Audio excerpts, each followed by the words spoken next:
Listo. Gracias, Jaime. Y bueno, habíamos visto esta parte y justo lo leímos en los artículos, ¿no? Que hay una gran cantidad de RNAs. En los artículos se explican más algunos de estos. La verdad, yo no sabía tal cual se funciona hasta que leí estos artículos. Y lo que les quiero, alguien me comentaba que cómo los encontrábamos en el genoma. Hay varios programas. Uno es RNA Predictor o otro es Second Structure RNA, algo así, en donde tú les puedes dar una secuencia, un fragmento de un genoma, y ellos utilizan una base de datos de RNAs, y a partir de las homologías que hayan, empiezan a hacer alineamientos hasta de estructura secundaria, porque es más conservada. Y justo es así como dentro de tu secuencia de DNA, te predicen RNAs y de qué tipo son, ¿no? Alguien había preguntado en la clase anterior, algo así. Entonces, bueno, tenemos una cantidad de RNAs. Les hablé de estos nuevos que se están, más o menos nuevos, que se están estudiando mucho, los long no coding, que son muy grandes, que muchos de ellos parecieran ser genes, pero lo cierto es que no tienen, pues, los codones de inicio, de paro, pero se ha observado que pueden tener una función en la regulación de ciertos procesos y también tienen una expresión diferencial en ciertos tejidos o una expresión única en ciertos tejidos. Y los otros, como también los mencionan los artículos, ¿no? Que están involucrados en procesos de regulación y que, bueno, estos procesos de regulación, si bien no son genes codificantes, pues sí son bastante importantes para la expresión en cierto momento de ciertos grupos de genes. Pueden controlar a un solo gen o tener un efecto a más de un gen y pueden estar tan cerca del gen, por ejemplo, aquí de este lado del promotor, o muy lejos, ¿no? De hecho, hasta en otros cromosomas. Y bueno, a lo que le dedicamos más tiempo de la clase, pues fue hablar de estos elementos transponibles, que bueno, son estas secuencias repetitivas de DNA, que pues pueden moverse a lo largo del genoma, ya sea por un copy-paste o como por pues cortar e insertarse, cortar o insertarse. Comentábamos que puede variar dentro de hasta un mismo género o especies que están filogenéticamente muy relacionadas, muy cercanas, y que en realidad pues esta evolución y acumulación de los diferentes tipos de transposones son los que eh, hacen, son los principales moduladores, digamos, de la arquitectura de genomas. Perdón. Eh, sí, les decía que, y justo en los artículos, y lo vamos a discutir más a profundidad cuando hagamos la discusión correspondiente, pero bueno, que no se encuentran en cualquier lugar del genoma y que tampoco es que se inserten en cualquier lugar del genoma. Y bueno, pueden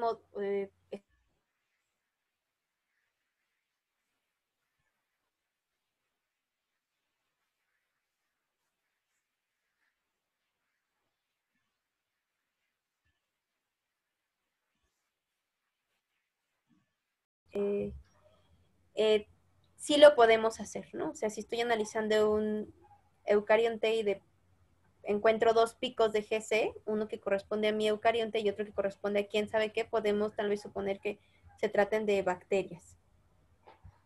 Lo vamos a ver, lo vamos a ver vamos a ver un ejemplo y también Manuel nos había comentado esta parte en su exposición. Muy bien. La verdad yo lo que sé más un poco más es de vertebrados, de plantas, pues, de calabazas tal vez, que es lo que me ha tocado ver de GC. Y bueno, solo comentarles rápidamente, Lu ya les había platicado de los organelos en vertebrados, y es que las mitocondrias son bien nobles. En realidad tenemos los 13 genes, en general siempre se identifican los 13 genes codificantes, los 22 tRNAs. Lo cierto es que tenemos una alta cantidad de mitocondrias en una célula por núcleo, entonces Esto se los pongo, esto ya me acordé por qué se los puse, porque una parte bien interesante de cuando tenemos que extraer DNA para secuenciar el genoma, el DNA genómico, es siempre asegurarnos de filtrar aquellas RITs que sean de mitocondria, para no tener un ensamble de núcleo con mitocondria. Entonces es una cosa que se tiene que filtrar antes de nuestros ensambles, justamente, ¿no? Por esta proporción que hay. Es muy, o sea, sí, ¿no? Es como buenas prácticas. En general son muy sintéticas. En la mayoría de los eucariontes, principalmente de los vertebrados. Y, y bueno, de cloroplastos, Luis ya les habló. La verdad no recuerdo. Ah, justo, ¿no? También, porque también hay que filtrar estos organelos de cloroplastos cuando antes de hacer nuestro ensamble de genoma nuclear. Pero quería llegar a esta parte, en donde este es un artículo que me pareció bastante chistoso el título y que es del 2019. Digo, no está en la mejor revista, pero bueno, está publicado. Y justo es que hay muchísima información de todos estos organelos en base de datos que pueden darnos, pues, eh, datos interesantes de la evolución de nuestro organismo, de nuestro grupo de estudio a nivel organelos, en este caso es a nivel mitocondria, a diferencia de lo que sucede con la parte nuclear. Entonces, es como un poco el comercial de que pues si están ustedes empezando como algún proyecto o ya están avanzados, si están queriendo ver qué más hay, pues echen un clavado también a las bases de datos de NCBI, que lo van a hacer también en una práctica próxima, eh, porque hay una buena información de estos mitogenomas. Tenemos ahí proyectos de los mitogenomas de colibríes y proyectos de mitogenomas de murciélagos, que está bastante interesante toda la información que hay y la parte de evolución molecular que nos pueden arrojar. Ajá, Y sí, ya es creo que con esto termino. lo que nos platicaba Jaime, que en los datos estos de Next Generation hay un montón de secuencias que pueden ser en realidad de origen del cloroplasto y la mitocondria y puede valer la pena tratar de extraerlas y si les interesa armar los organelos, bueno, los genomas de los organelos, ¿no? Muy bien. Entonces, si no Bueno, hay entonces preguntas, encontré algo para tratar de contestar lo de los genomas de las plantas. Entonces voy a hacer un share screen rápido, si me permiten. sí. O sea, no tengo los datos de otros genomas de plantas, pero miren, esto es de Arabidopsis. Entonces, el promedio general es 34.5, si se acuerdan, pero las regiones codificantes sube a 44 y las no codificantes a 32. Entonces, mi predicción sería que genomas muy grandes, con muchos elementos móviles, con muchos pseudogenes, etcétera, el contenido GC va a ser más bajo y genomas muy compactos va a ser más alto, ¿no? Pero bueno, pues quién sabe, tendríamos que checar eso. Y la verdad, hasta ahorita que lo mencionó el compañero, nunca se me había ocurrido checarlo en plantas. Entonces, porque el otro, de hecho, la figura que hizo Jocelyn salió el año pasado de unas preguntas que nos hicieron, ¿te acuerdas en clase? Que decidiste armar las figuras del contenido GC de colibríes y murciélagos. Entonces, Sí. es algo que un poquito se ha olvidado. Muchos artículos de genómica ya ni lo mencionan, especialmente en eucariontes. Y lo que mencionaba Jocelyn de las isocoras es interesante, porque ya se olvidó esa literatura, pero un tiempo como que con métodos que no eran necesariamente de secuenciación, yo creo que eran de, pues ya saben, de ultracentrifugaciones diferenciales. Entonces con eso calculaban el contenido GC y veían que había regiones y cromosomas que tenían mayor o menor contenido y entonces dentro de un genoma trataban de definir las isocoras y había artículos completos sobre eso, ¿no? Y bueno, pues ahorita se ha preferido una descripción más funcional de qué hay en los cromosomas, no nada más el contenido GC. De hecho, el contenido GC, ¿te acuerdas, Valeria? Lo estimaban con métodos complicadísimos en bacterias y nuestros primeros artículos que trataban de describir especies bacterianas te piden el contenido GC, pero no aceptaban el contenido GC de las secuencias de DNA, ¿te acuerdas, Valeria? Era como una paradoja, Pues este es el golden standard de saber qué hay en el Que había DNA. empresas hechas por microbiólogos para describir especies con los estándares que ellos habían dictaminado ante la revista de taxonomía bacteriana. Entonces desistimos de describir especies porque... Bacterias. Sí, porque también te pedían ¿qué eran? Sus fosfolípidos o nada Sí, más y además había que correr, no sé, 30 pruebas que no eran necesarias porque filogenéticamente se veía que era un clado diferente y ya, eso es suficiente. Pero no, si no los hacías their way was the highway. Entonces, It was the highway y dejamos nuestra it was the incipiente carrera highway. de taxónomos $2,000 microbiólogos. por bacteria no valía la pena. Entonces ya nada más se llaman bacteria 1, 2, 3, 4. Creo que ya han relajado eso y se puede publicar en otras revistas y de otras formas, pero yo creo que es, en fin, podríamos discutirlo con los taxónomos, pero una carrera interminable porque hay demasiadas especies potenciales bacterianas. Todas. Y life is too short. Ok, voy a dejar de compartir pantalla. Bueno, hasta aquí. ¿Hay alguna otra pregunta?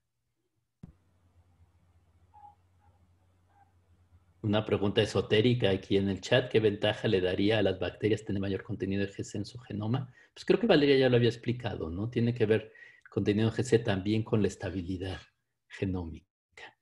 Entonces, en condiciones más complicadas, de mayor temperatura, etcétera, se pueden seleccionar ciertos contenidos de GC, ¿no, Valeria? Sí. Valeria, tienes el micrófono apagado. No, ya lo abrí. Sin embargo, no es tan claro. O sea, esa era la teoría, pero ya hay muchas hipertermófilas que no tienen un alto GC. Entonces, igual tienen otros mecanismos de estabilizar el DNA y otras proteínas. Sí. Okay. No, y las chaperonas parecen ser la clave de todo más que el contenido de GC. Ok. Que vivan las chaperonas. Bueno, sí, a lo mejor es nada más una característica no adaptativa, pero que podría tener que ver también con la regulación de los genes, ¿no? Porque ves que también distintos contenidos de GC y codon bias pueden estar relacionados a la expresión o no de algunos genes. Entonces, es complicado. Ok. Eso sí. Lo que sí se ha visto de manera muy clara en procariontes es que el codon bias es muy real y los genes nuevos no van a tener ese codon bias, por lo tanto se expresan menos. Y ese codon bias es qué aminoácidos prefieren, cómo sintetizar aminoácidos ¿Qué a codones partir de un prefieren codón? para un aminoácido particular, ¿no? Ok, sí, luego podemos platicar de los sesgos en el uso de los codones. ¿Y alguna otra pregunta? Importancia en regulación. Yo tengo una pregunta, soy Ángela. Yo sé una preguntota respecto al artículo de las hormigas. Al comparar todos los... Hormigas. Sí, ok, pregunta. ¿Qué había de diferencia? O sea, ¿dónde está la diferencia, si es que hay? Entre lo que encuentran ellos es que, o sea, como que su artículo es de que en la literatura ya estaban los 14 mitogenomas de diferentes especies de hormigas que abarcaban un cierto, no sé, bastante, ¿no? de algunos grupos. Y lo que ellos encontraron es que hay bastante sintenia. Sin embargo, las tasas de cambio de DNS sobre DS eran diferentes. O sea, digamos que sí, el orden de los genes, de los genes a lo largo de la mitocondria era el mismo en casi todas las especies, era el mismo, pero solo había diferentes tasas de cambio de sustituciones no sinónimas versus sinónimas. Lo cual pues te habla como un poco de la evolución de la mitocondria dentro de las hormigas. La verdad no dice tanto el artículo, sino que más bien lo que realzan es que pues, pueden explorar esta parte de evolución molecular con datos que ya están ahí publicados. Sí, más bien esa era la idea de presentarlo, ¿no? De cómo reciclar información que ya está. Pero Sí, bueno, pues ahí está la referencia si quieres compartir pantalla para que la copien. claro. Pero más bien si quieren leer algo padre de mitogenoma, les voy a sugerir, permítanme, les voy a sugerir otro artículo que hace poquito me mandaron, que tiene Sí, que ver con cosas de sociabilidad. la pregunta iba más enfocado a eso, como que podríamos encontrar al comparar mitogenomas, y no solamente entre especies, sino al hacerlo pangenómico, o no sé cómo decirlo, pero al comparar mitogenomas dentro de una población. Ah, bueno, esa es otra pregunta. Puedes hacer todo lo que se haga de genética de poblaciones con el mitogenoma completo.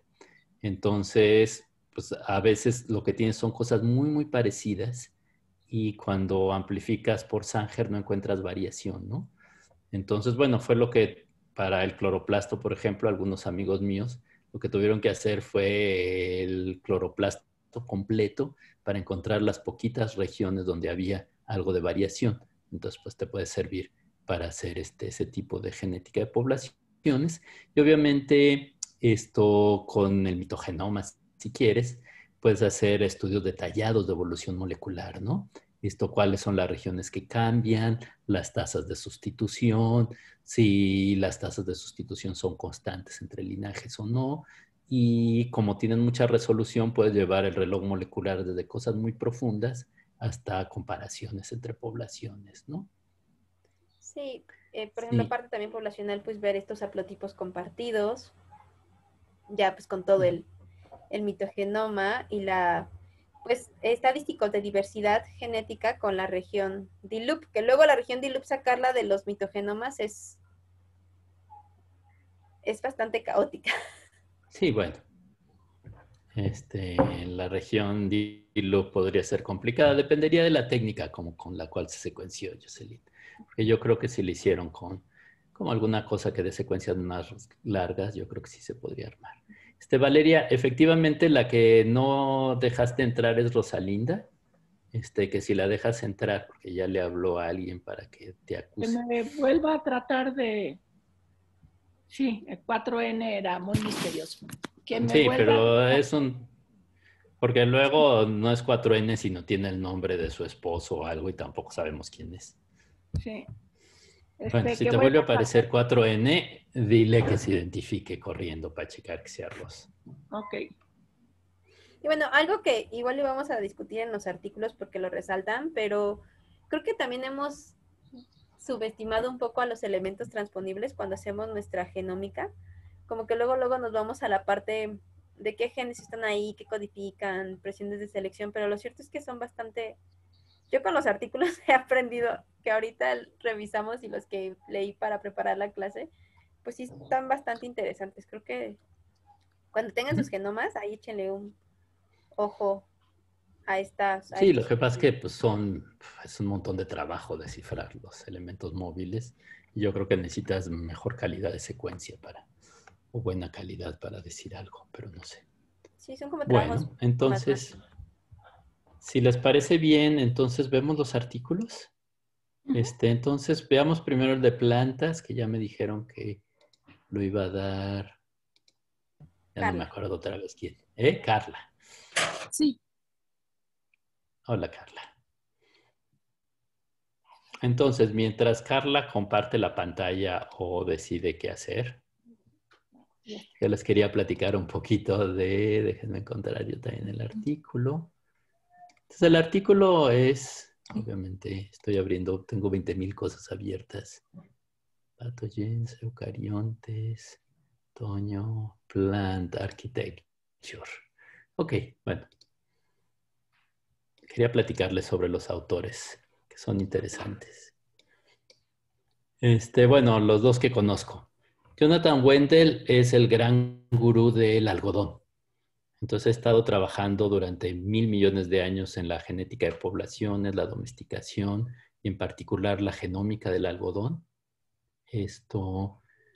Jackson y Meyers, no sé bien quiénes sean. Rob Wing era un colaborador que teníamos allí en la Universidad de Arizona, que fue el que nos ayudó a armar el genoma de las cactáceas columnares y luego se fue a la famosa estación de Los Baños en las Filipinas, que ha de ser como una especie de CIMIT, donde están analizando principalmente genomas de arroz, ¿no? Entonces ven que por eso yo creo que hay muchos ejemplos de arroz y de algodón.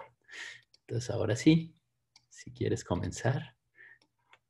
Ay, ¿se salió? Perdón, se me fue el internet. Digo, yo había dejado ya tu presentación, de repente veo a Jocelyn otra vez. Ya volví.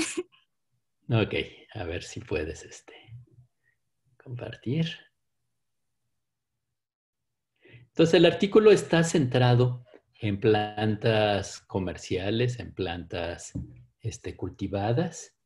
Yo creo que tiene sentido. Por un lado son los esfuerzos genómicos más detallados, pues se han hecho con principalmente plantas cultivadas. Y por otro lado, pues las aplicaciones más directas, pues estoy de acuerdo, pudieran ser para pues todos los problemas pues alimenticios que va a tener el planeta con tanta gente y con el cambio climático global. Pues obviamente datos genómicos podrían ayudar muchísimo al mejoramiento de las plantas y la resistencia a los patógenos, principalmente los hongos que vamos a ver luego.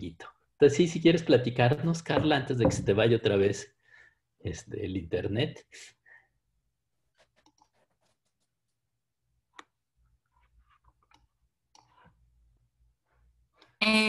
Bueno, pues yo les voy a presentar y les voy a platicar, ¿no? Sobre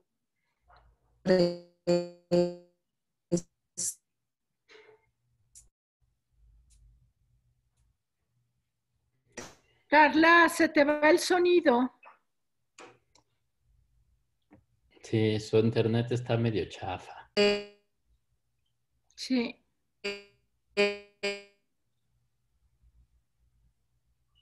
Ups. Sí, no funciona. A ver, Carla, a lo mejor hacemos un cambio. Que exponga ahorita a Rodolfo y a ver si en un ratito mejora tu conexión, ¿te parece? Sí.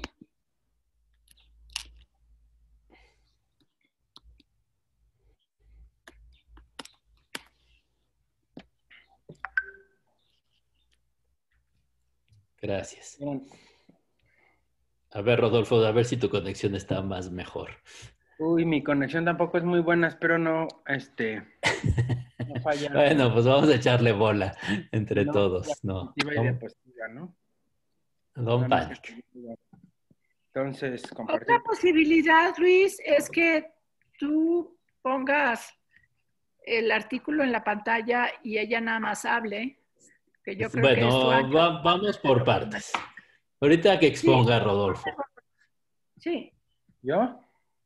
Sí, tú expon, Rodolfo. Okay, ahorita te ves, ok. No sé cómo. Ya estoy aquí. ¿Ya, Carla, lo lograste? A ver, entonces ya nos hicimos un caos.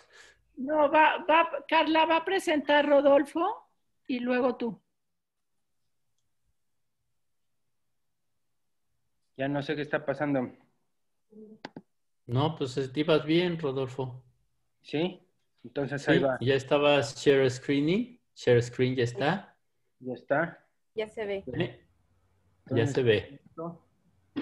Ahí está, ¿no? Entonces, Sí.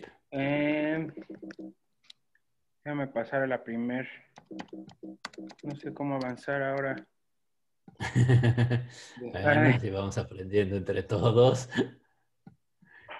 Pues en teoría nada más deberías darle clic a tu figura. Ahí está. No, ahorita ya no está share screening. Okay, no sé.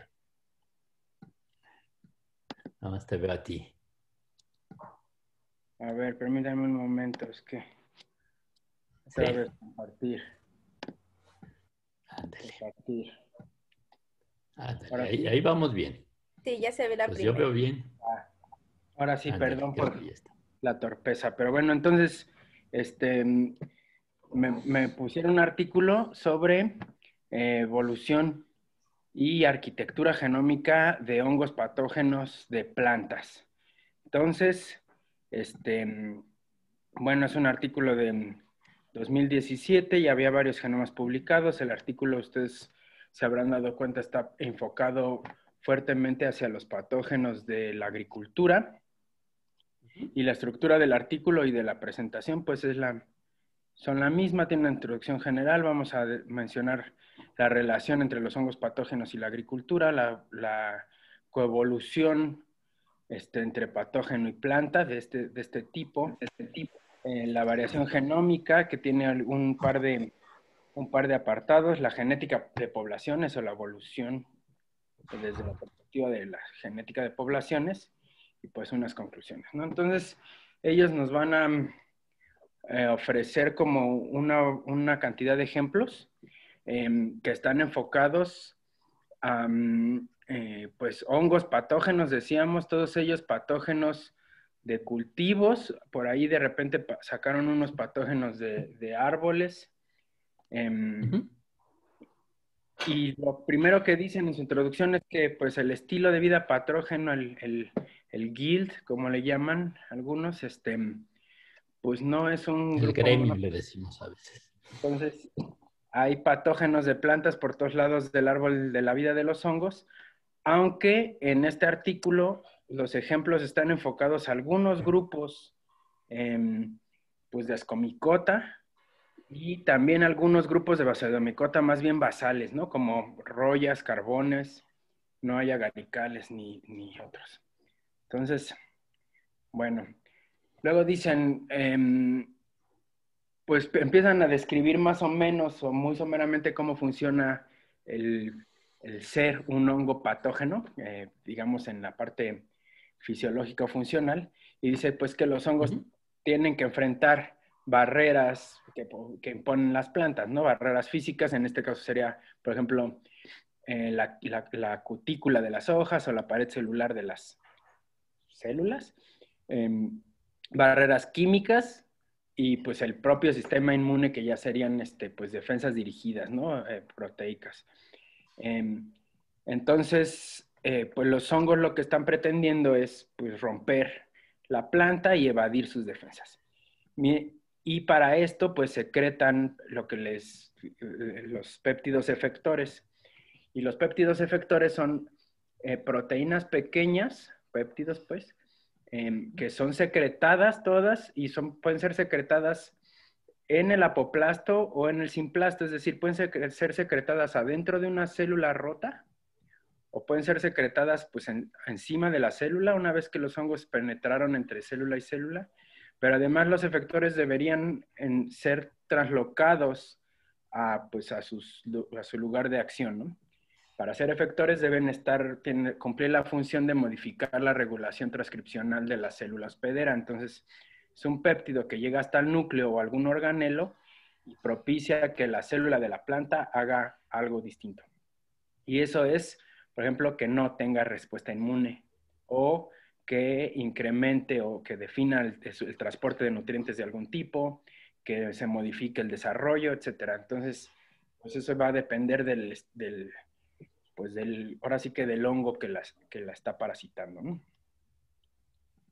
La planta, pues, no va a querer eso. Entonces, bueno, en el artículo, después dice que hay, pues que aquí les estoy ofreciendo como otro artículo parecido, donde, pues, dicen, el artículo se llama algo así como, conoce a tu enemigo y ¿qué es eso? ¿Abraza? ¿O qué es eso? O sea, a tu amigo.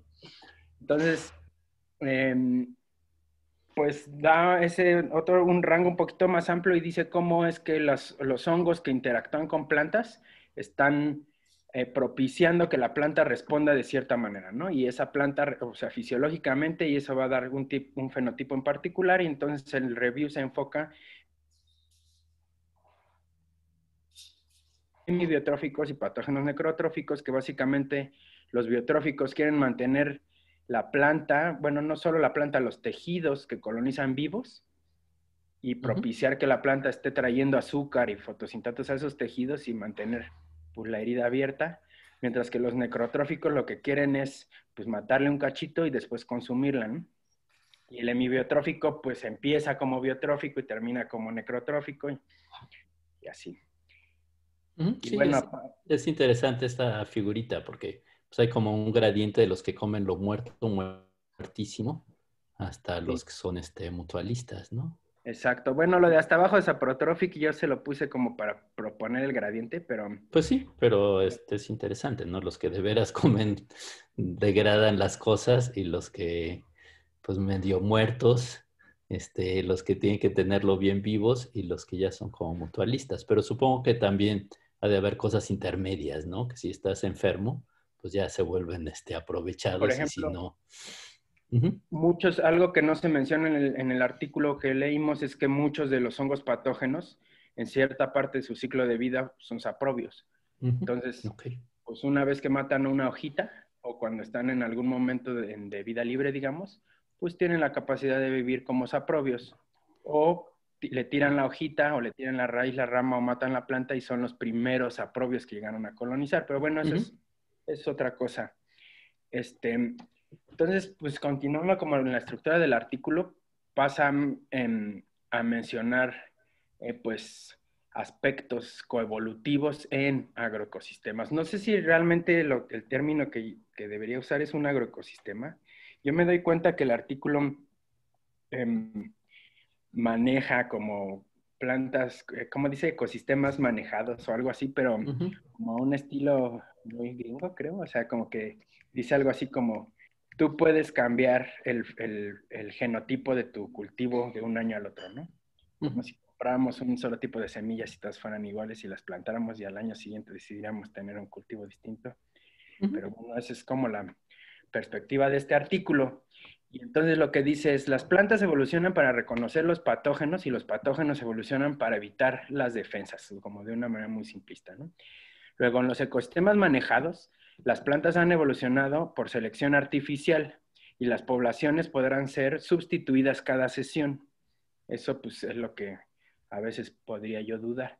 Luego dicen, los hongos tienen la capacidad de evolucionar rápidamente, o los hongos patógenos de plantas, pues, y adaptarse a nuevas condiciones ambientales mediante la dinámica de transposones y plasticidad genómica. Entonces, en el artículo hacen como mucho hincapié en el efecto de las transposones sobre la innovación genética o la innovación funcional de los genes que están presentes en estos hongos patógenos, ¿no? Y entonces comparamos los el sistema natural. Es un ecosistema muy diverso donde los hospederos, en este caso plantas susceptibles, están dispersas, distribuidas heterogéneamente en el tiempo y el espacio, mientras que en los ecosistemas manejados, Sensu aquí, pues vamos a tener todas el mismo o casi el mismo genotipo de planta, la misma especie de planta, y todas en el mismo momento y en el mismo cachito de terreno, ¿no? Entonces, eso pues va a tener efectos sobre la dinámica poblacional de los patógenos. Entonces empiezan a poner ejemplos. Sí, sí, sigo. Sí, no, pues bien. Salió un letrero de que mi conexión es inestable, perdón. Entonces, No, eso no importa. ok.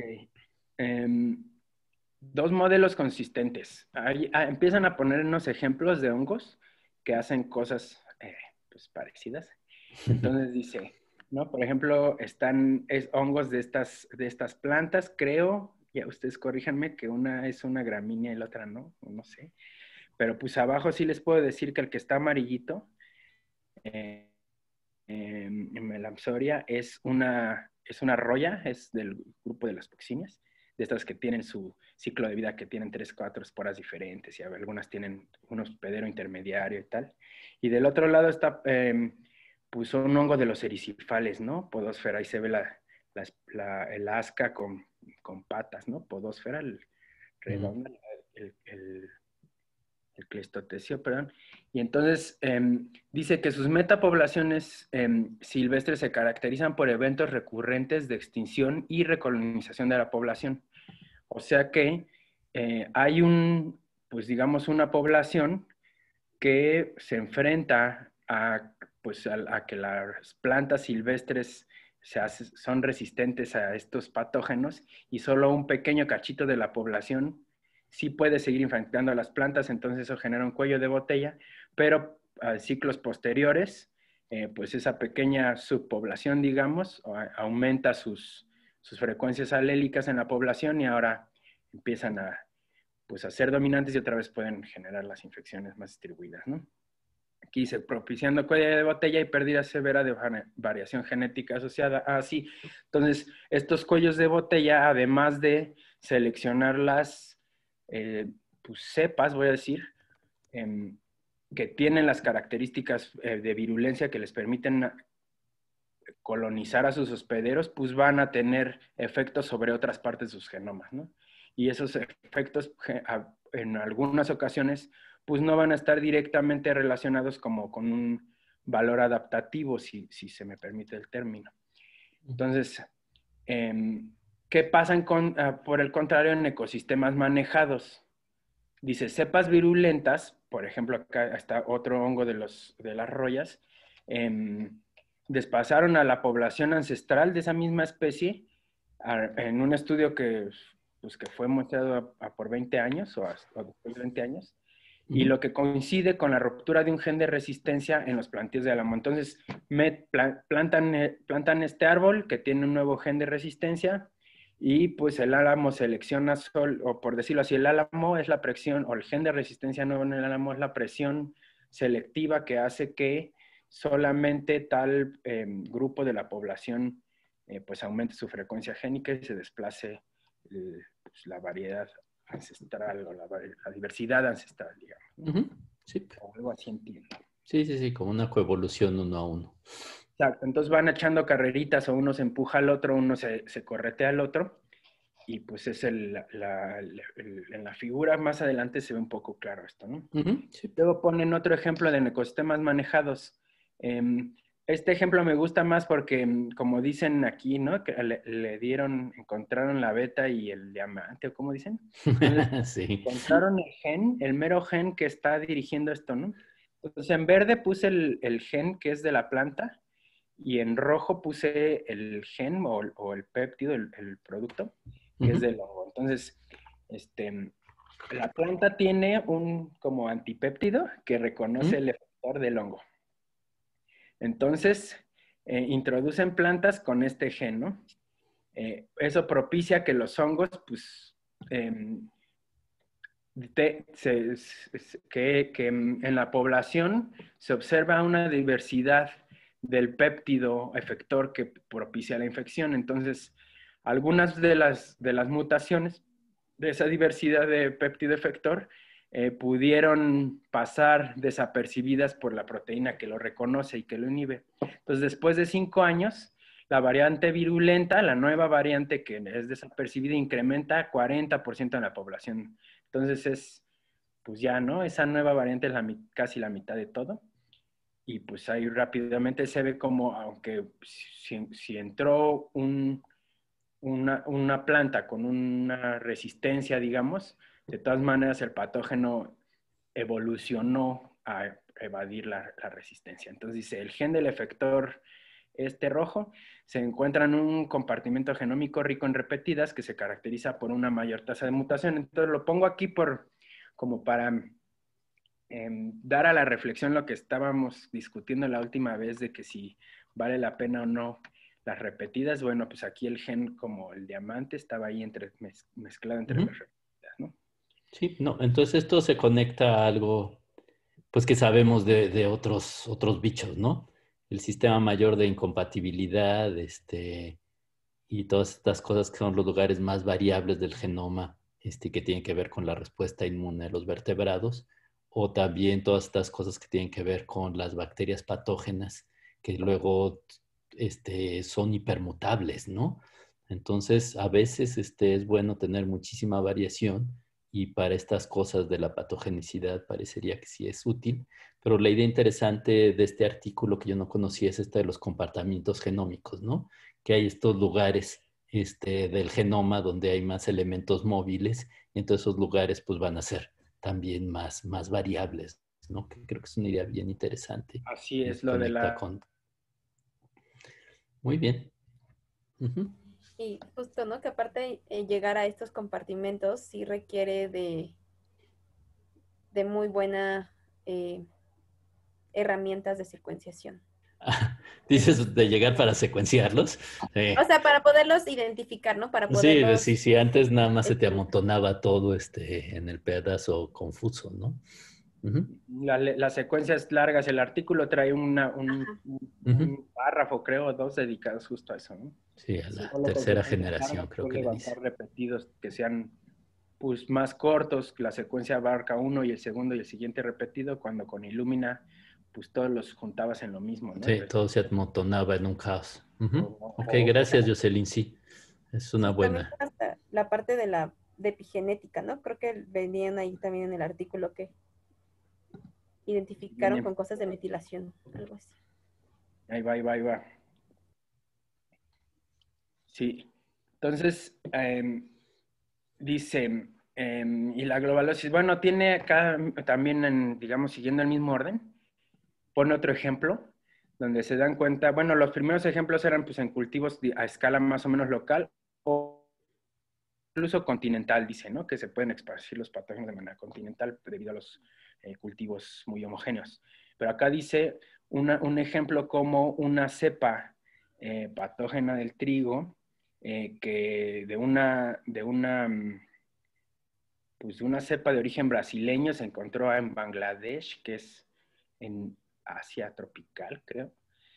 Y después pues fue muy problemática y todo, pero pues se dieron cuenta que esto pues es por este motivo de estar moviendo cultivos de un lado para otro y que cuando una cepa a veces se puede enfrentar a una nueva presión selectiva desconocida, por ejemplo, un nuevo ambiente o un hospedero con otro genotipo, en algunos casos pues despega, ¿no? Y se vuelve como terrible.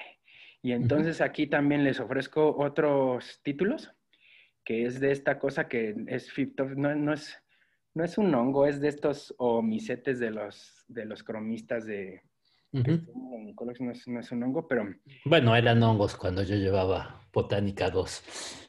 Ahora, antes les llamaban... Ahora ya son protistas por ahí confusos, pero está bien. Protistas, pues les decían hongos. Bueno, el chiste chiste es de... protozoarios. O protozoarios, protoctistas. Bueno, el chiste es de que este es un hongo muy particular, tiene esporas flageladas, puede nadar en las películas de agua del suelo, se disemina, etcétera, pero propició una hambruna histórica en Irlanda, ¿o qué es? Uh-huh, Irlanda. Y pues fuerte, pues, ¿no? Así se murió pues, mucha gente, tuvieron que emigrar, y esa como que moldeó un poco la historia de las Américas, porque ustedes saben que fue gran cantidad de la población gringa o estadounidense tiene ascendencia irlandesa y gran cantidad de esa ascendencia irlandesa es a raíz de esta catástrofe que tuvieron en sus cultivos por dedicarse solo a sembrar papa, ¿no? Entonces, aquí dicen, estudian la genética de poblaciones de Phytophthora, dicen que venía de los Andes, después dicen los mismos autores que siempre no, que más bien venía de México Central y que después se fue a los Andes y de ahí, pero salió del puerto de Nueva York y llegó hacia allá. Bueno, ahí está la historia, ¿no? Ya sí. Bueno, de esa historia, ahí sí es relevante lo que criticabas hace rato de la variación genética de los cultivos, que realmente las papas en Irlanda eran básicamente una clona. Entonces, un hongo que matara una papa y sí mataba a todas, que no es necesariamente lo que pasa en otros cultivos más diversos, como las milpas de México, pero de todas formas. ¿Qué pasó? Donde hay cantidad de papas distintas. O sea, lo que digo es que a diferencia de una cepa que ya existía, pues, matando papas, pero acá, en donde hay no sé qué cantidad de diferentes papas y algunas de esas serán susceptibles, otras resistentes. Exacto. Llega allá y pues es como si cayera en el agar, ¿no? Exacto. Luego, en esta parte de coevolución patógeno hospedero dice que hay dos modelos. El modelo de... Yo no sé por qué les ponen nombres de guerra, ¿no? Los han de poner igual en el hemisferio norte, pero dice guerra de trincheras y carrera armamentista, ¿no? Entonces, bueno, Es que estos son modelos de teoría de juegos que se generaron en la Segunda Guerra Mundial. Entonces, por eso tienen esos nombres, pero es Sí, bueno, pero sí, es teoría de sí es juego. adecuado. Vienen de la Guerra Fría, pero por otro lado, pues también son muy didácticos. Entonces, vamos Sí, a son utilizarlos ahorita sin meternos a una discusión filosófica. histórica y filosófica, ¿verdad? Nos dedicamos Y ahorita. bueno, ahorita aprendamos evolución y luego ya Perfecto. cambiamos la nomenclatura, como nos diría el Concentro. doctor Mark Olson. Ajá. Entonces dice, presiones de selección pueden identificarse mediante la distribución de polimorfismos al interior de las especies o sustituciones entre especie y especie. Luego también entre proporción de mutaciones sinónimas, no sinónimas que decíamos hace rato. Esto obviamente tendría que ser sobre genes codificantes para que tenga Ajá. como sentido, que es el que sean o no sinónimas genera una diferencia. Y luego, pues dice que siguen estos dos modelos y ponen una figura para explicárnoslos, ¿no? Dicen que este de Trench Warfare, pues es con selección ramificada, que ocurre generalmente en ambientes que cada una enfrenta presiones de selección distinta. Se hacen evidentes cuando nosotros en los genomas vemos cantidades altas de polimorfismos, pero que no hay polimorfismos como superdominantes. Entonces, en la figura lo que ponen es como una levadura patógena con un triangulito dentro y una hierba o algo, ¿no? Entonces dicen que primero hay muchas como que tienen el genotipo de punto azul y también hay un poquito más patógenos de triángulo amarillo y triángulo verde fuerte.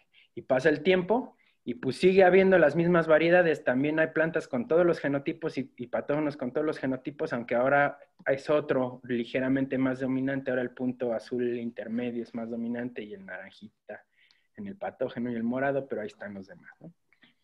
Y luego lo hacen aquí cómo se vería graficado y pues dicen que son las frecuencias alélicas. Arriba es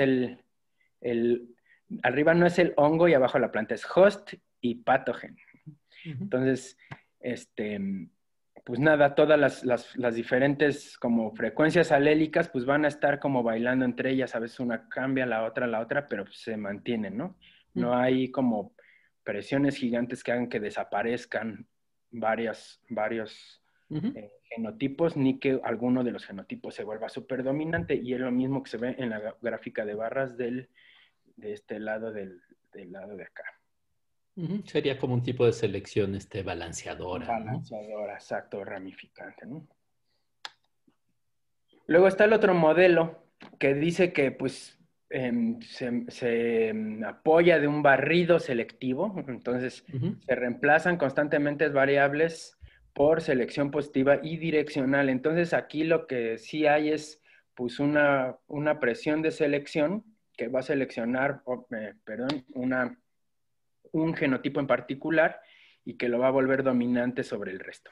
Entonces, las frecuencias de una variante en uno de los simbiontes propicia el incremento en frecuencias de la variante en el otro simbionte. Aquí me refiero con simbionte al patógeno o al hospedero. Y en la figura, en la parte de arriba, dice que las rayas azules son la planta y las rayas anaranjadas el hongo, ¿no? Entonces, conforme cambia la frecuencia del siguiente. Y esto desencadena entonces que cambie otra vez la frecuencia alélica del uno y otra vez por consiguiente la frecuencia del otro, ¿no? Y se ve abajo frecuencias alélicas y está, por ejemplo, la frecuencia alélica azul bien alta y el patógeno poco, ¿no? Pero en respuesta, el patógeno otra vez asociada a ese genotipo de ese hospedero, pues sube. Es la carrera armamentista. No sé si lo logré explicar bien. Sí, yo creo que sí. ¿Sí? Y este era el ejemplo clásico inicial de la coevolución, ¿no? Esto de que iba cambiando un gen en el hospedero y otro en el patógeno y así se iba coevolucionando gen por gen, ¿no? Así es. Así es. Bueno, y otra vez más de lo mismo. Se detecta por la disminución de las variantes génicas alrededor de los sitios bajo selección de en una población local. Entonces, esto es una cosa como adicional que a mí me llama la atención. Si nosotros estamos, o bueno, si la presión de selección se está dirigiendo a un locus en particular, por ejemplo, a un gen, aquí como que se concentran en puro efectores, ¿no? En un efector y en una proteína que reconoce al efector. Va a arrastrar como el vecindario de ese locus. Y entonces va a haber menos variedad alrededor, ¿no? Y lo que queda es como lo que se ve en donde dice locus B, entonces todos tienen cuadrado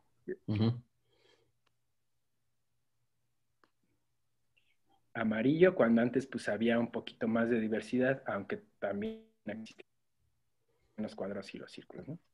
Entonces no me queda perfectamente claro cómo es que esto, o cuál es la explicación causal de esto, pero entiendo que pues como cierto alelo va a estar relacionado con un vecindario en particular. Y entonces, aunque su vecindario no necesariamente tenga que ver con que si es patógeno o que si es resistente, el hecho de que esté ahí a un ladito el gen importante, pues homogeneiza Exacto. toda esa área, algo así. Sí, Sí, Perdón. No, es la señal, esta es la señal básica de la selección direccional, ¿no? La selección direccional lo que hace es eliminar la variación genética en el gen que está cambiando, pero también todos los que estén ligados. Entonces, si no hay nada de recombinación o son clonales, pues lo que se selecciona es pues básicamente una sola cepa, ¿no? Entonces ahí por eso sería importante lo que viene en el artículo de qué tanta sexualidad, qué tanta clonalidad, los hongos estos que son pues, como haploides o no, etcétera, ¿no? Pero esta es la selección normal, digamos, ¿no? Cuando pensamos en selección darwiniana, a nivel molecular lo que hace es eliminar la variación genética en el sitio particular y todos los que estén ligados, ¿no? Y para eso, pues entonces podemos usar todas las pruebas de selección, etcétera. Okay. Luego pasa otro tema, variación genómica de patógenos fúngicos. Y pues siento que la principal mensaje que nos mandan es que los hongos patógenos, o particularmente las regiones asociadas a la virulencia, las regiones genómicas asociadas a la virulencia en los genomas de hongos patógenos, evolucionan más rápido. Entonces aquí dice genes o efectores. Y bueno, no dice ahí, ¿no? Pero pues yo debo decir, otros genes relacionados con la virulencia. Comúnmente se encuentran en regiones ricas en transposones, en esta cosa isocors que nos acaban de explicar, ¿no? Como una región medio parecida en cuanto a su contenido de GC. Aquí le ponen que es al revés, que es alto en AT, o sería bajo en CG, ¿no? Y que tienen tasas de mutaciones más altas. Entonces, que esas regiones que tienen estas características acumulan más mutaciones y que algunas de estas pues, estocásticamente o eventualmente podrían ser pues, mutaciones benéficas, ¿no? Para el patógeno. Que estas mutaciones o que estos sitios se encuentran típicamente en lo que algunos hongos presentan en patógenos que se llaman los cromosomas accesorios. ¿Ah? Y además, pues también esto genera o permitió plantear el modelo del genoma de 2 velocidades, ¿no? Ok. Entonces, pues nada, ¿qué dice? Los cromosomas accesorios primero. Los cromosomas accesorios, pues son cromosomas que no necesariamente van a estar en todos los individuos de la población o de la especie, que se heredan de una manera no mendeliana, entonces no se heredan como en el orden que estamos acostumbrados de los cuartos y los medios y esto. Pero que tienen la característica de que van a estar codificando generalmente cosas que tengan que ver con la virulencia del patógeno, que están enriquecidos con DNA repetitivo, pocos genes, o bueno, que tienen menor densidad génica comparado con los otros cromosomas, y que además tienen una mayor incidencia en sustituciones no sinónimas. Entonces están, pues, yo lo que diría es como que están evolucionando rápido, ¿no? Ujú. Y luego nos pone, por ejemplo, aquí, ¿no? Está Fusarium solani. Este es un Fusarium con sus esporas fusiformes muy, muy bonitas. También le dicen Nectria. Y bueno, ya ven que algunos hongos tienen varios nombres, ¿no? Entonces, cepas sin el cromosoma accesorio de Fusarium solani solamente pueden infectar a su hospedero, digamos, original, pero, que es el chícharo, pero no pueden infectar a otros hospederos para las cuales las cepas que sí tienen cromosomas accesorios, pues sí las infectan. Y luego en el cromosoma accesorio codifica para péptidos efectores y factores de transcripción asociados a la expresión de estos péptidos efectores, y que se ha detectado que estos cromosomas se pueden transmitir horizontalmente en todo el linaje de Fusarium muxisporum, que es donde se encuentra Fusarium solani. Entonces, pues hay dinámicas evolutivas distintas justo en estos cromosomas que están otorgando características patogénicas, ¿no? Y que esas características patogénicas, digamos, a cepas particulares. Sí, en eso creo que se parecen a las bacterias, que luego pues un solo elemento, una isla, un plásmido hace patogénica a una cepa bacteriana. Entonces estos cromosomas accesorios son como estos plásmidos asociados a la patogenicidad. Es muy interesante. Sí, esto no es común en hongos, o sea, hongos patógenos de plantas particularmente hacen esto de tener cromosomas accesorios, pero pues no todos los hongos patógenos de plantas ni todos son los patógenos, ¿no? Claro. Y Sí, además tampoco todas también, las bacterias patogénicas. claro, y también, sí, pues sí, claro, claro, y también la transferencia de horizontal tampoco es una de las fuerzas como más importantes, digamos, que estén dando variabilidad genómica. Entonces, por eso lo destacan aquí como de esta manera. Miren qué peculiar son los cromosomas accesorios que, aparte de ser tan patógenos,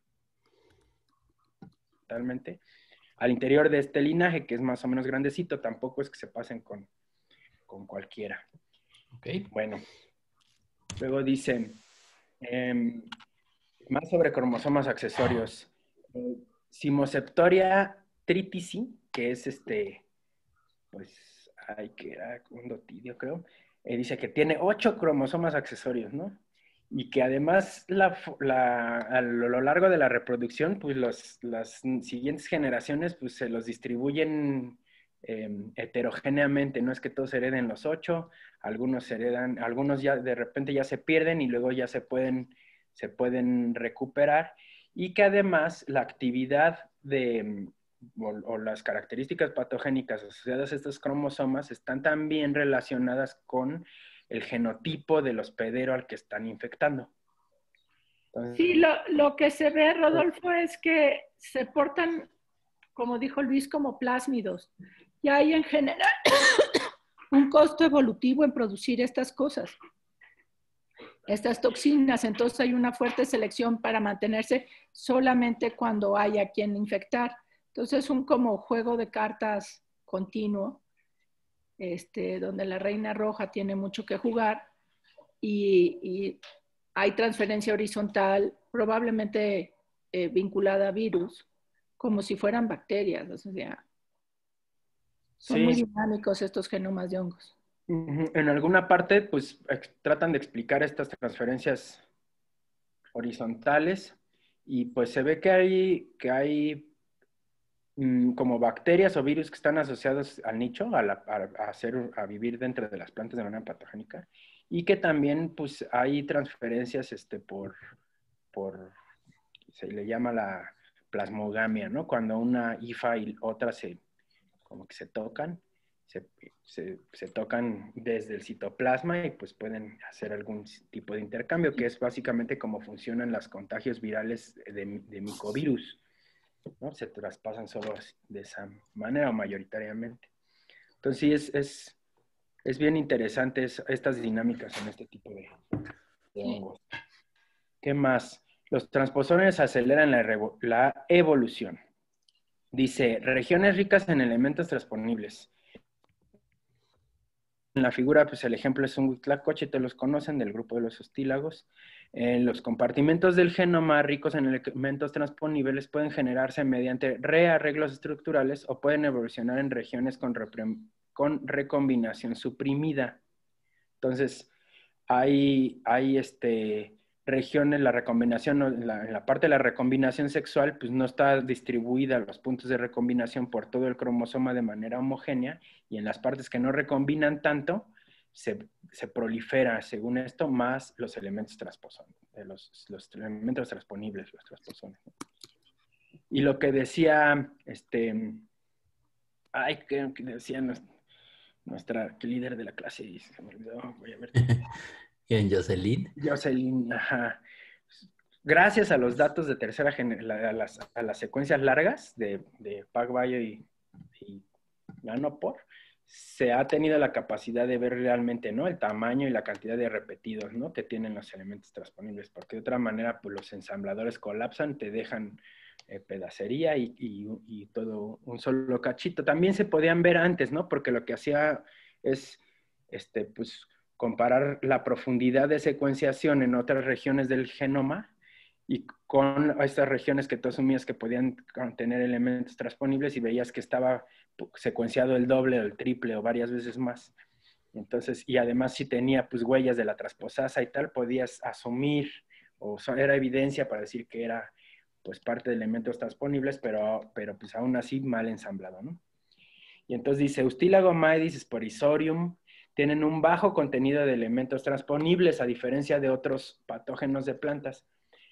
Ajá. Pero es justo en ese pequeño contenido de elementos transponibles donde están genes de virulencia. Entonces, a pesar de que es un patógeno, dices, no, pues está rompiendo la regla, pero no tanto, ¿no? Como que es una manera un poquito de comprobarla, que dice, pues bueno, solo tiene poquito transposón, pero ahí están sus genes de virulencia que deberían tener esta característica, de evolucionar rápido y el resto. Luego está este box, y dice, ¿cómo es que se defiende uno? Porque todo el tiempo hemos estado hablando de los transposones y parece que como que quisiéramos tener transposones para evolucionar mucho, algo así, pero no realmente, porque pues no están como muy regidos, ¿no? Digamos que pues hacen lo que quieren y entonces te pueden desordenar tu genoma en tu célula. Y entonces pues ya no funciona bien, y si es una cosa en tus líneas geminales tal, pues pues no va a haber o sea, digamos que es más probable que se generen cambios deleterios o perjudiciales, ¿no? Entonces la célula tiene mecanismos para combatir estos elementos transponibles. Y dice que en hongos de reproducción sexual se transmiten pues, los elementos, los test durante la meiosis. Y que en hongos asexuales tienen una menor probabilidad de adquirir nuevos elementos transponibles. Sin embargo, una vez que ya la célula o la especie está llena de esto, al ser muy clonales, se pueden proliferar mucho, porque es justo en la meiosis donde hay como los mecanismos de control, ¿no? Y los mecanismos de control son las metilaciones, el silenciamiento a través de RNAs pequeños y las mutaciones RIP, que no le puse aquí qué significaba, era Repeat Induced no sé qué, que son las flechitas que están aquí a un lado, que dicen que pues, empiezan a meter mutaciones en particular, pues para, digamos que arruinar ese pedazo de DNA que es, pues que se acaba de transponer, ¿no? Y que seguramente va a propiciar un desequilibrio en la regulación genética. Sí. Pero bueno, hay una cantidad que sobrevive a los mecanismos de defensa de la célula, y de esa cantidad que sobrevive hay una cantidad que pues le está dando alguna ventaja adaptativa. Tal vez estoy abusando del concepto de ventaja adaptativa. A ver, lo dice, los genomas de hongos patógenos son muy variables. Arquitectura y plasticidad genómica. Entonces, hay genomas, bueno, empieza diciendo que ya hay bastante información con la que chambear, como lo de hace rato, que puedes descargarte genomas y ensamblar mitocondrias y escribir artículos regulares.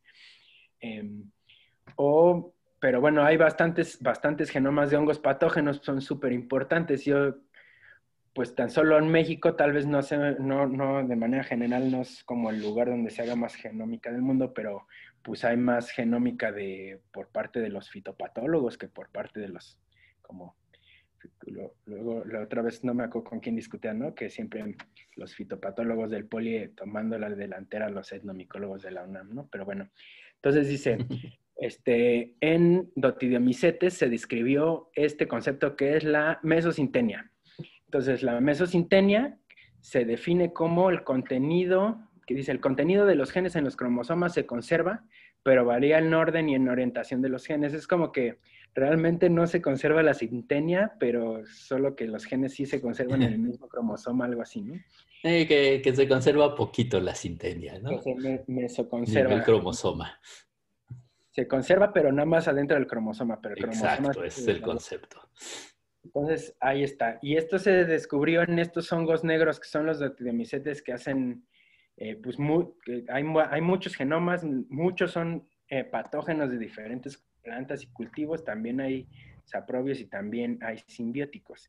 Y entonces aquí, por ejemplo, esta la puse, es el genoma de un hongo simbiótico de Xenococcus geophyllum, que es como los que hagan cosas de micorrizas, pues siempre se contamina con la micorriza Xenococcus geophyllum. Y se dan cuenta aquí en ay, no sé cómo sacar mi cursor ahora. Con la C, ahí está. Que pues tiene una cantidad, normalmente pues están todos estos patógenos, estos poquitos son saprobios, tienen muchos elementos repetidos y que pues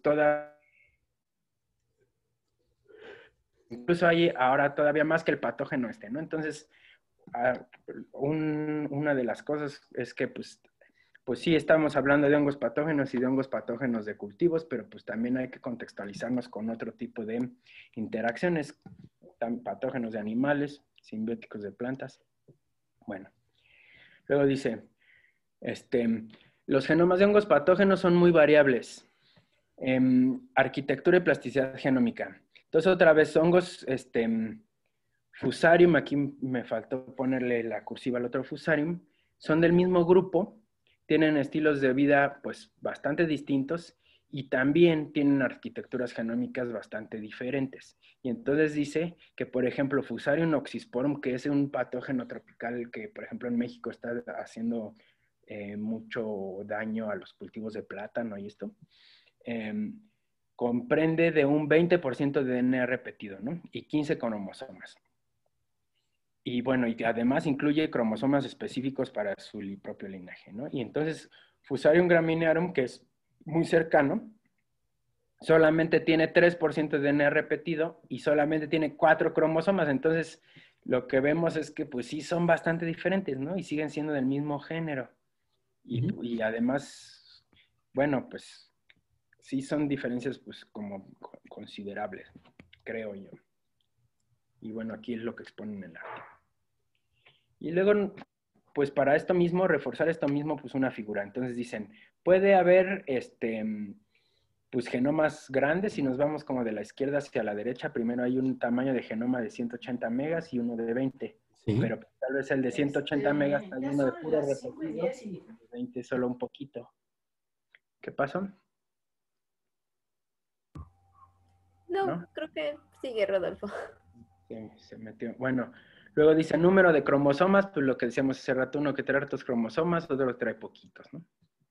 Número de genes, lo mismo, ¿no? Muchos genes o poquitos genes. Y luego la otra cosa muy interesante es la compartimentalización. Entonces, hay algunos aislados, en este caso, no especies diferentes, aislados, que tienen, por ejemplo, unos cromosomas core o cromosomas que siempre van a tener, que son los azul más oscuro, pero alguno de los aislados tiene 2 y el otro solo tiene un cromosoma accesorio, ¿no?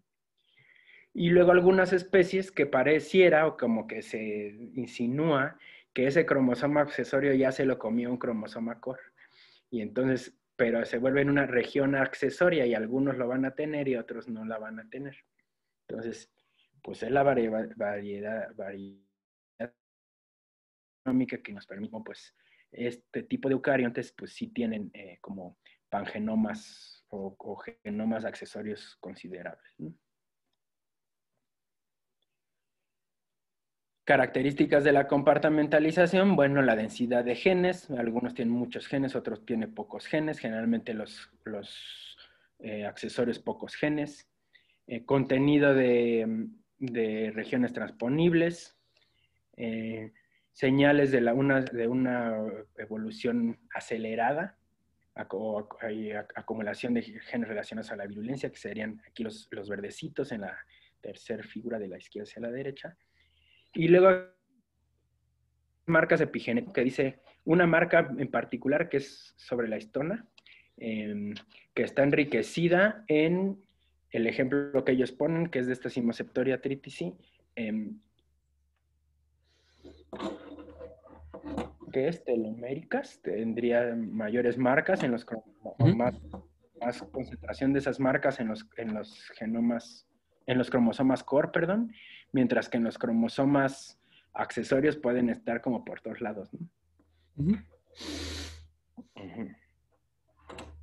Ay, creo que esta no era aquí todavía. Bueno, ya la voy a tener que decir. Entonces aquí ponen a esta Cimoseptoria que tiene su cromosoma 7 y que fue caracterizado porque tiene esta región de azul más clarito que es como la región accesoria. Entonces todo lo azul oscuro pues, es puro el DNA normal del cromosoma y tiene como su centrómero como un cinturoncito negro. Con la línea anaranjada está marcando esas marcas, o está señalando las marcas de la histona, H3K27, no sé qué, donde se ve que pues están en el centrómero, pues no hay mucho, que en la parte telomérica al principio pues ahí están, luego se distribuyen más o menos random, creo yo, y luego en la parte donde está el azul más clarito, pues está bien abundante, ¿no? Luego los transposones, lo mismo, están pues en las puntas y distribuido por varios lados del cromosoma, pero pues parece que también hay más en la parte, o ligeramente más en la parte del azul clarito.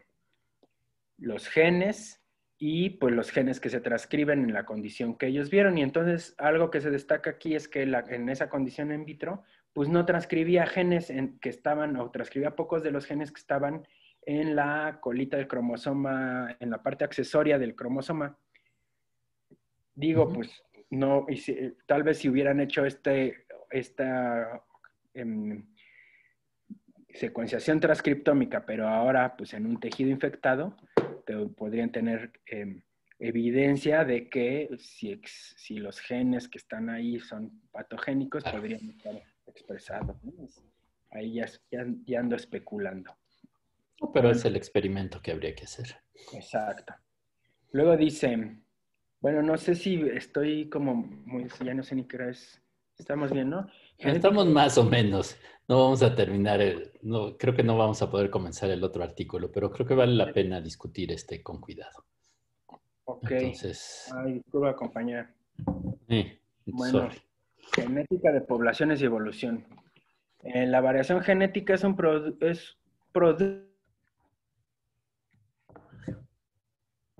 Luego, y eso es determinado por la selección natural y la deriva génica, lo mismo, ¿no?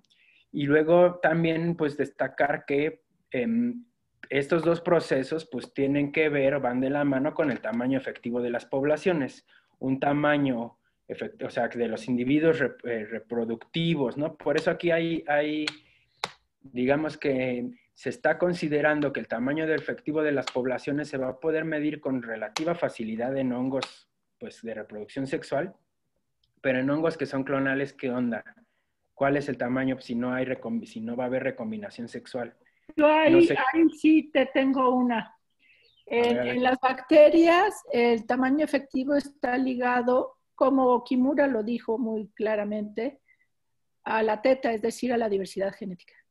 Entonces, el tamaño efectivo no es forzosamente algo que tenga que ver con cuántas parejas van a tener hijos viables, sino cuánta diversidad genética está circulando en las poblaciones. Ok. Sí, pues sí, gracias por el... 4N igual a teta por mu y ya. Ay, y ya pues, lo dices, le hace parecer fácil, yo no estoy seguro de haberlo entendido bien, pero... Bueno, pues, Es que sí, la ecuación de Kimura para mutaciones neutrales determina que el tamaño efectivo está asociado a la tasa de mutación y a la diversidad genómica. Y no las puedes separar, pero sí puedes estimar la mutación y por lo tanto sabes el tamaño efectivo. Entonces, nosotros en este caso, pues podríamos decir que independientemente de que sean organismos clonales o no, pues van a tener mutaciones, ¿no? Y van a tener una diversidad genómica con la cual es teta, y con eso estimas el tamaño efectivo. Entre más diversidad, mayor tamaño efectivo. Por ejemplo, E. coli, que es bastante clonal, no, ya, digamos 20% clonal, tiene tamaños efectivos gigantescos y una Bastante diversidad diversidad. genómica gigantesca debido a que está en todos lados. Y entonces ahí estaríamos considerando que esa diversidad está principalmente dada por mutación y transferencia. Exacto. Y poco por recombinación. O más bien... Sí, en el caso de coli es complicado porque las islas de patogenicidad son transferidas horizontalmente, pero el core no lo es. Entonces sí, es como siempre, la vida es complicada, pero sí hay bacterias totalmente clonales que tienen un tamaño efectivo pequeño en general. Ok, que sería un poco lo que está aquí, ¿no? Los tamaños poblacionales de hongos estrictamente sexuales o que incluyen reproducción sexual, que son la mayoría en realidad. Van a ser mayores que los asexuales. Y luego, pero además hay especies asexuales o clonales, y entonces se va a considerar que tienen una menor... Bueno, en principio, pero no puedes verlo hasta ver su diversidad genética, porque pueden haber tenido una historia interesante y ahorita ser asexuales, pero antes no serlo. O sea, en realidad el tamaño efectivo te refleja también la historia evolutiva. Sí, por ejemplo, bueno, yo me imagino poblaciones como muy grandes o de amplia distribución o que tienen como estas poblaciones de Fusarium que hacen todos los estilos de vida, ¿no? Que pueden ser patógenos, simbióticos, no sé qué. Pues tienen varias presiones diferentes que los van a estar llevando a caminos diferentes y dando diversidad genética. Exacto. Y algunos de esos linajes, mira, en Bacillus se ve muy claro. Bacillus anthracensis es totalmente clonal. Okay. Pero el género Bacillus tiene bacterias que son transformantes naturales, como Bacillus subtilis. Entonces, tienes desde algo que es totalmente clonal a otro dentro del mismo género que es forzosamente sexual. Y que va a estar sí, incluyendo nuevo material. Exacto. Okay. En general, nada más dentro de su género, son bastante más selectivas las bacterias de lo que uno cree. Eso de que son una mezcla extraña de todo tipo de cosas no es cierto. Hay presiones de selección muy fuertes para mantener la cohesión de los genomas. Y lo mismo de pasar en los hongos. Sí, bueno. Que sí hay elementos móviles, sí hay transferencia horizontal, sí hay estos como plásmidos, que son las unidades cromosómicas que se mueven, pero la selección natural mantiene la cohesión de lo que es el linaje. Sí, de las funciones primordiales. No puedes desordenar tanto tu genoma así. No, porque acaba siendo nadie. Exacto. Sí, bueno, entonces para empezar esa parte de genética de poblaciones nos ofrecen estos que pues yo realmente no domino muy bien. Y después nos dicen cuáles son los determinantes, ¿no? Nos refuerzan estos mismos conceptos, ¿no? Entonces la diversidad genética resulta de mutaciones puntuales, que son pues las que ustedes conocemos, de lesiones, inserciones, duplicaciones, y recombinación.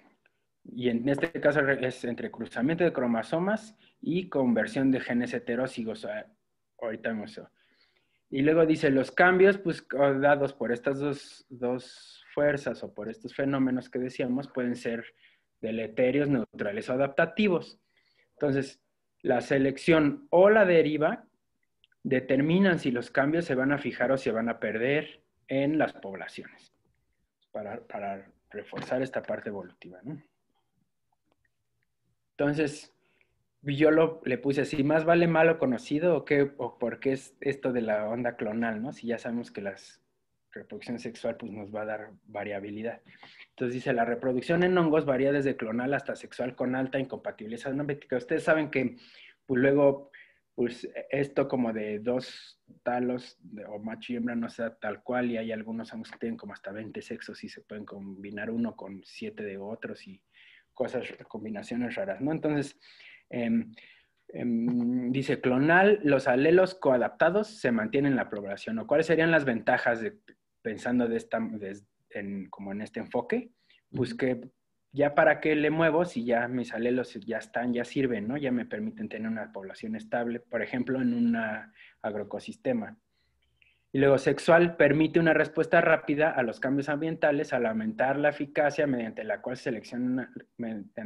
la selección natural puede corregir y combinar mutaciones ventajosas. Aunque también va a ser mutaciones desventajosas y entonces pues tal vez va a haber una selección purificadora o algo, ¿no? Luego dicen, algunos hongos, o como un argumento adicional ellos dan, algunos hongos solo infectan con micelio que es producto de la plasmogamia o micelio posterior al apareamiento, digamos, ¿no? Eso pasa en hongos basidiomicota, no en ascomicota, que hacen pues todo con micelio primario casi. Y también nos ponen ejemplos de esto, ¿no? Entonces dicen, la reproducción sexual es igual a recombinación. Evolución con y sin reproducción sexual.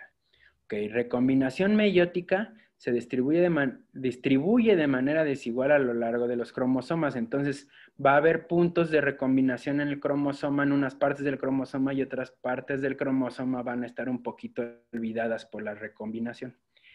Luego dice, las tasas de recombinación excepcionalmente altas, como esto, más o menos 60 centimorgans era por megabase, que eso de centimorgans era una unidad para medir qué tanto recombina, ¿no? Digamos, a lo largo de la secuencia, ¿no?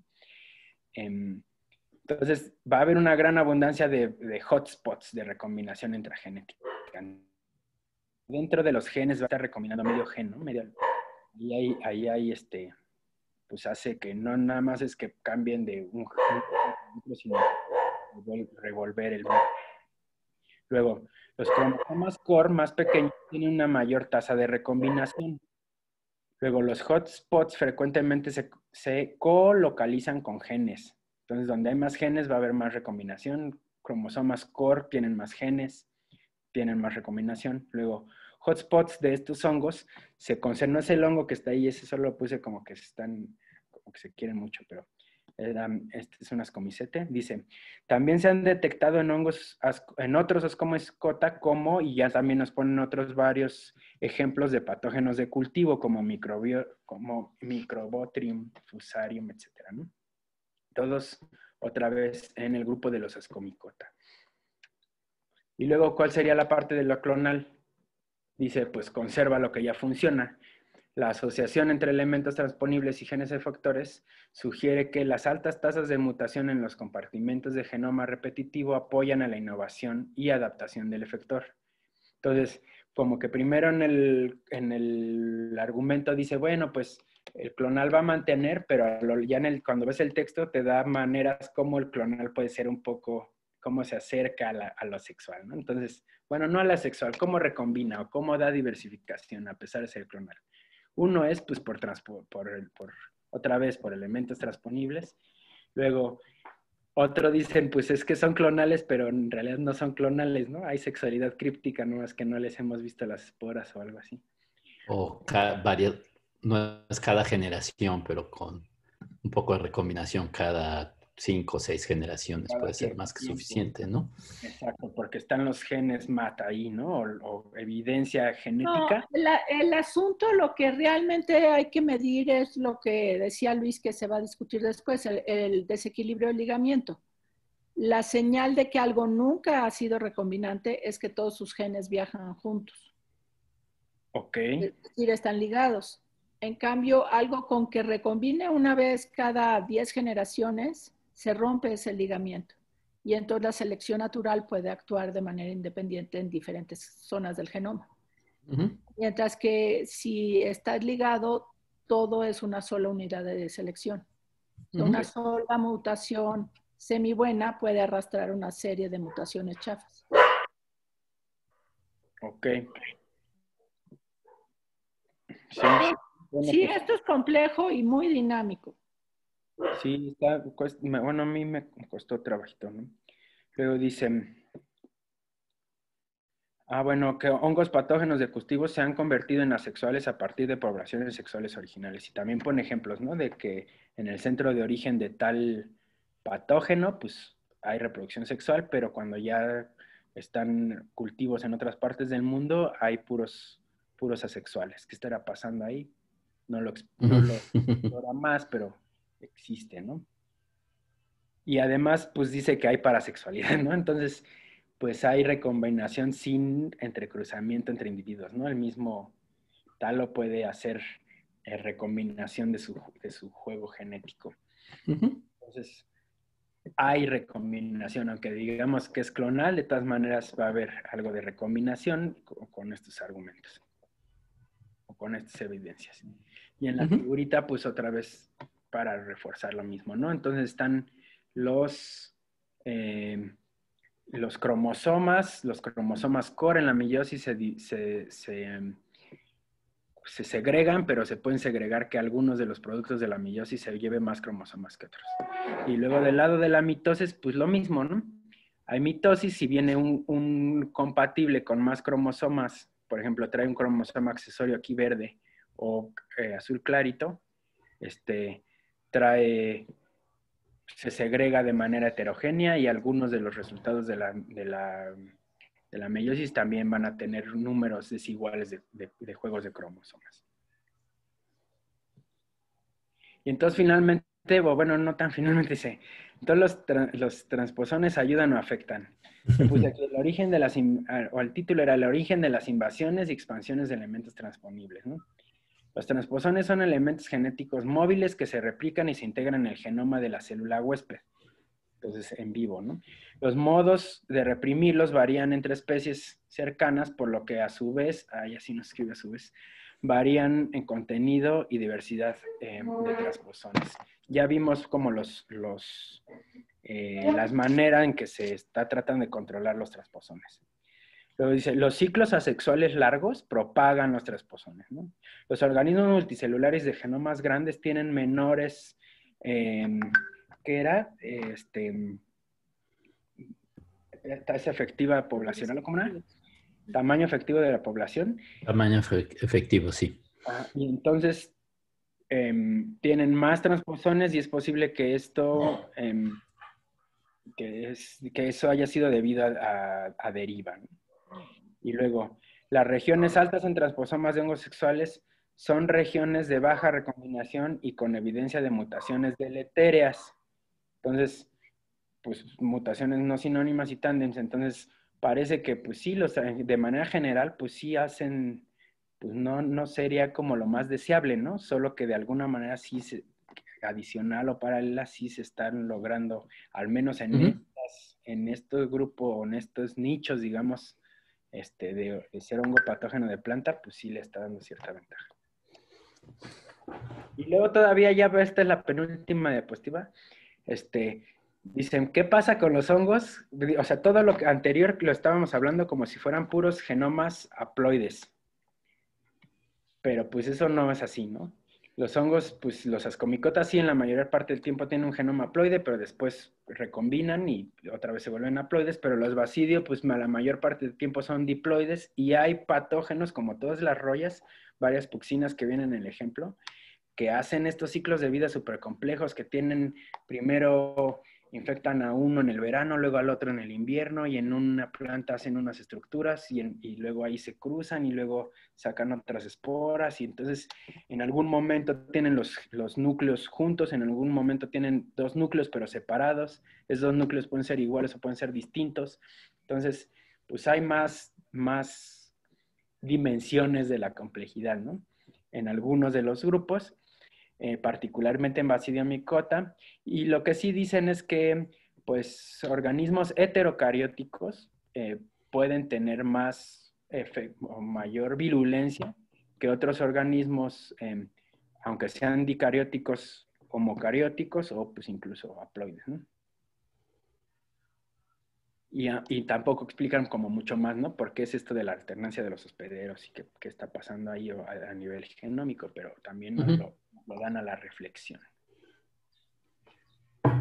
Luego pone también unos ejemplos de que se pueden hibridar especies cercanas. Y pues el híbrido pues es la cruza de dos especies. Y luego ese híbrido se puede reproducir con una de las especies parentales y entonces generar como aporte a la especie parental, como que se vuelve a integrar a la especie parental por esto de la introgresión, y entonces pues ya le mete una cantidad fuerte de genes o de variabilidad genética. Y ponen este ejemplo donde hay, además es un ejemplo chistoso porque hacen este cultivo mejorado hibridando el trigo y el, ¿cómo se llama? El centeno.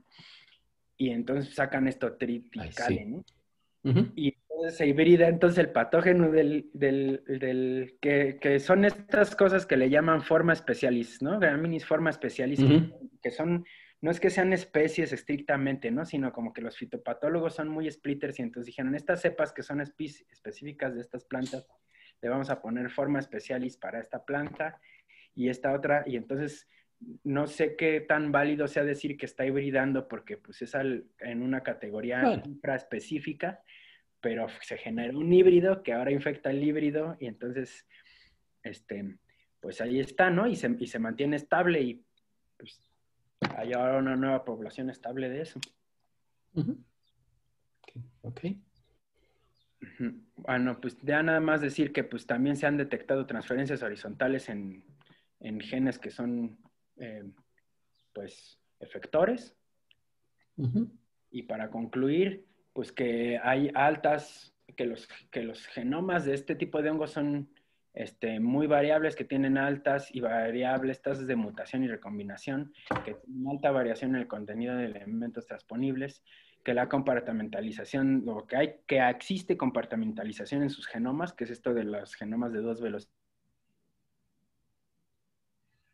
Acá la importancia de la reproducción sexual para la diversidad genética, la organización genética, la integridad y estabilidad cromosómica y pues el efecto del ambiente, ¿no? Que son pues cómo funciona diferente en los ambientes naturales que en los ambientes agrícolas. Y ya con eso, bueno, había puesto que le hicieron falta a hongos. Y bueno, pero ya estuvo bastante largo. Sí, ya. Yo creo que está muy interesante ver como que las estrategias generales evolutivas de los hongos le han apostado a la diversidad de muchas maneras diferentes. Y eso les permite ocupar realmente todos los nichos posibles. Y después de las bacterias son el grupo más diverso y conspicuo en todos los ecosistemas, ¿no? Sí. Sí, pues yo creo que hemos aprendido mucho sobre los hongos, que yo no sabía. Y para mí fue muy interesante esto de la evolución paralela con muchas bacterias patógenas. Nos queda pendiente la discusión de la evolución de la clonalidad y por qué puede o no seleccionarse la clonalidad. No lo vamos a hacer ahorita porque ya se nos vino encima el tiempo. También por ahí nos preguntaba